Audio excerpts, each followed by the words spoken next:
বন্ধুরা, ব্যবসায় কি বিক্রি বাড়াতে চান, লেনদেন বাড়াতে চান, কাস্টমারকে অ্যাট্রাক্ট করে আপনার কাছে বা আপনার ব্যবসায় বা আপনার দোকানে নিয়ে আসতে চান, তাহলে আজকের এই টোটকাটা শুধুমাত্র আপনাদের জন্য। দেখবেন এরপরে আপনি কাস্টমারকে বা আপনার ক্লায়েন্টকে দোকানে জায়গা দিতে পারছেন না। কি করতে হবে?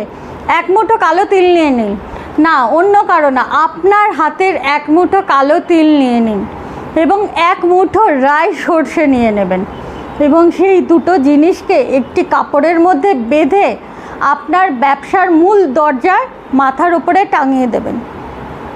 এতে দেখবেন সাথে সাথে ধীরে ধীরে আপনার ব্যবসার উন্নতি ঘটছে।